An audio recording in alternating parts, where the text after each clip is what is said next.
আসসালামু আলাইকুম। আজকে আপনাদের সাথে খুব ইন্টারেস্টিং একটা টপিক নিয়ে কথা বলতে আসছি। আমার এক পেশেন্ট নিয়ে কয়েকদিন আগে আমার কাছে এক পেশেন্ট আসলো অ্যান্ড উনি 6 মাসে প্রেগনেন্ট, মানে 6 মাস যাবত ওনার পিরিয়ড অফ। অ্যান্ড উনি বাসায় কি টেস্ট করছে, বাট সেখানে 2টা দাগ আসে নাই, একটা দাগ আসছে আর একটা নাকি হালকা আসছে। তো আমি তো ধরেই নিয়েছি যে উনি প্রেগনেন্ট অ্যান্ড মোটামুটি অ্যাডভাইস দিয়ে দিচ্ছি অ্যান্ড দেন বললাম যে একটা আলট্রা করা লাগবে, প্রেগনেন্সি টেস্টও দিলাম। আসলে 6 মাসে প্রেগনেন্সি টেস্ট দেওয়ার দরকার হয় না, কিন্তু আমার মনে হলো যে কেমন যেন একটু লাগতেছে, প্রেগনেন্সি টেস্টও করাই, তারপর একটা আলট্রা করি। তো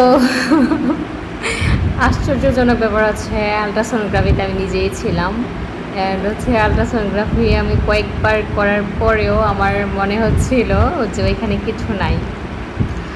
আমি একটু মোটামুটি ভয় পেয়ে যাচ্ছি যে উনি আমাকে বলছে যে উনি বাচ্চা নড়াচড়া পাচ্ছে, সব কিছুই ঠিক আছে, কিন্তু বাচ্চা নাই। অ্যান্ড নট অনলি বাচ্চা নাই, বাট অলসো যে একদম নর্মাল এন্ডোমেট্রিয়াম, নর্মাল ইউটেরাস, সব কিছু একদম নর্মাল, কিন্তু উনি বলছে যে উনি নাকি বাচ্চা নাড়াচাড়া পাচ্ছে। পরবর্তীতে ভাবলাম আমার আলট্রাতে ভুল হতে পারে অথবা মেশিনে কোনো প্রবলেম নাকি, কিন্তু মেশিন দিয়ে তো কিছুক্ষণ আগে একটা আলট্রা করা হয়েছে, তাহলে কী প্রবলেম। পরে ভাবলাম প্রেগনেন্সি টেস্টটা আসুক। পরে প্রেগনেন্সি টেস্ট আসলো, ওইটাও negative. Pregnancy test negative and আলট্রাতেও একদম নর্মাল ইউটেরাস, এন্ডোমেট্রিয়াম, সব কিছু। তারপর আমার মাথায় আসলো যে না, এটা অন্য কোনো কেস। ওনার 12 বছর যাবৎ বাচ্চা হয় না।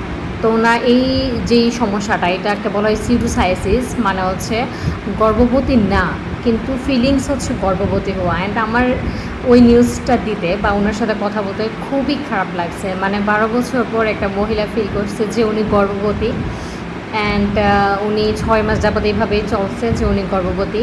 বাট এখন আমি ওনাকে বলতেছি উনি গর্ভবতী না, কিছুই না, সব কিছু নেগেটিভ, সব কিছু ওনার মনের একটা। তো আমি আর কি বলবো, আমি বলছি যে আপনি আরও বেটার একটা সেন্টারে যে টিভিএস করান, অনেক সময় ভুল হতেই পারে। কিন্তু আসলে এটা সত্যি ওনার পরবর্তীতে আমি চেহারা দেখে বা সব কিছু দেখে আমার মনে হয়েছে যে না, এটা ওনার মনেরই একটা ভুল ছিল। অ্যান্ড এই টার্মটা সিউডোসাইসিস, যে আপনি গর্ভবতী না, বাট আপনার ফিলিংস আপনি গর্ভবতী, সব কিছু আপনি ওই রকম ফিল পাবেন, আপনি বাচ্চা নড়াচড়া পাবেন।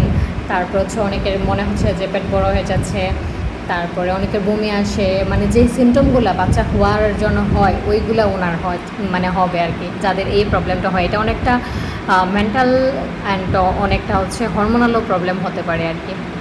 তো ওই দিন ওই নিউজটা দিতে আমার সত্যি খুব খারাপ লাগছে যে 12 বছর পর একটা মানুষ ফিল করছে সে প্রেগনেন্ট, বাট আসলে না। তো যাই হোক, এমন অনেক ধরনের কেস আমাদের কাছে আসে, যেগুলো মাঝে মাঝে হ্যান্ডেল করতে নিজের কাছেও খারাপ লাগে। তো আমি ভাবছিলাম যে আপনাদের সঙ্গে শেয়ার করব, তো আজকে করলাম। সবাই ভালো থাকবেন, আমার জন্য দোয়া করবেন। আসসালামু আলাইকুম।